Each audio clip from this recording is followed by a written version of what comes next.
আসসালামু আলাইকুম dear viewers, আজকে আপনাদের সামনে একটি নতুন লেসন নিয়ে হাজির হলাম। সেটি হচ্ছে স্ট্রাকচারটি দেখি দিই। প্রথম সাবজেক্ট ওয়ান্ট দ্যাট ওয়ান্ট, দ্বিতীয় subject plus to plus verb one. অর্থাৎ কেউ অন্য ব্যক্তিকে দিয়ে কোনো কিছু করাতে চায়, মানে এই প্রথম ব্যক্তি দ্বিতীয় ব্যক্তিকে দিয়ে কিছু করাতে চায় এমন অর্থে। দ্বিতীয়টি হচ্ছে নো আদার দেন, কোনো ব্যক্তির নাম, মানে ওই ব্যক্তি ছাড়া অন্য কোনো ব্যক্তি নাও বা নন। What is the reason that plus sentence, কী কারণ আছে যার জন্য, অর্থাৎ আমরা হোয়াট ফর দিয়েও করতে পারি, হোয়াই দিয়েও করতে পারি। এগুলোর শেষে প্রশ্নবোধক বাক্য, যার অর্থে কী কারণ আছে যার জন্য, অথবা কেন, কী কারণে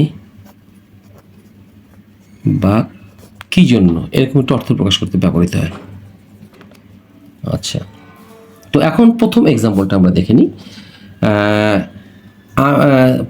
প্রথম সাবজেক্ট প্লাস ওয়ান্ট প্লাস দ্বিতীয় সাবজেক্ট, মানে এই ব্যক্তি চায় এই ব্যক্তি কিছু করুক, এটা। এখন দেখে নিই, আমি তোমাকে দিয়ে কাজটা করাতে চাই, তাহলে কী হবে? I want you to do the work.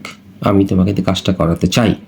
এর অর্থ এইভাবে করা যেতে পারে, আর টু অল্টারনেটিভ ইংরেজি করতে পারি। I want that you should do the work। এটা এইভাবে করা যেতে পারে। আচ্ছা, তা আমরা যেহেতু স্ট্রাকচার নিয়ে আলোচনা করছি, এটা শিখি, পাশাপাশি এটা শিখতে পারি। সে আমাকে দিয়ে তোমাকে বিপদে ফেলতে চায়, মানে she wants me, মানে সে আমাকে চায় to put you into trouble, তোমাকে বিপদে ফেলাতে চায়। অর্থাৎ এইভাবেও করা যেতে পারে। এখন she wants that I should put you into trouble। আশা করি আপনাদেরকে বুঝাতে পেরেছি। she wants that I should put you in the trouble, এভাবেও করা যেতে পারে। আচ্ছা, এখন আসি নো আদার দেন, ব্যক্তির নাম, মানে ওই ব্যক্তি ছাড়া বা ওই বস্তু ছাড়া কেউ না।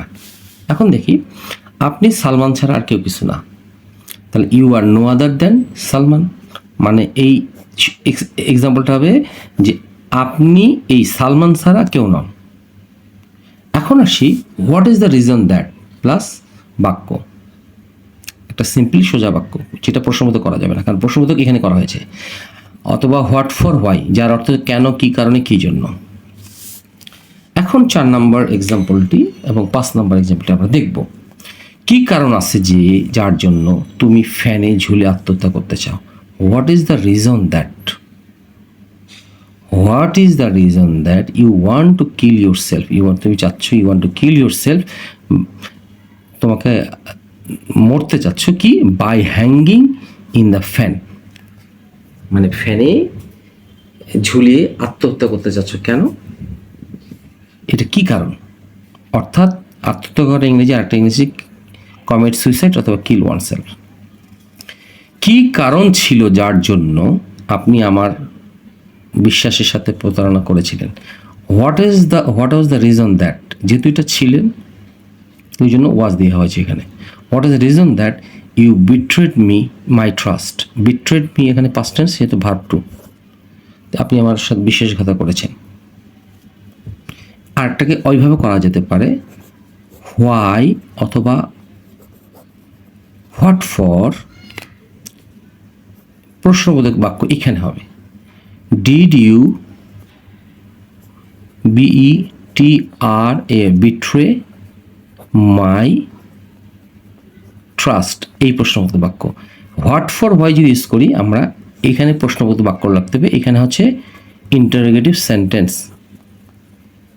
এখানে হবে ইন্টারোগেটিভ সেন্টেন্স। কিন্তু যখন আমরা what was the reason that অথবা what is the reason that দেবো, এই ওখানে আর প্রশ্নবোধক করা যাবে না, সিম্পল সেন্টেন্স। এটা আমাদের মাথা রাখতে হবে প্রশ্নবোধক করার সময়। আশা করি আপনাদের লেসনটি ভালো লেগে থাকবে। ভালো লেগে থাকলে অবশ্যই লাইক, শেয়ার, কমেন্টস করবেন এবং এই লেসনটি খুব ভালো করে পড়ার চেষ্টা করবেন, যাতে করে আপনারা এই ধরনের সুন্দর সুন্দর বাক্য নিজেরাই তৈরি করতে পারেন। সেই প্রত্যাশায় আসসালামু আলাইকুম।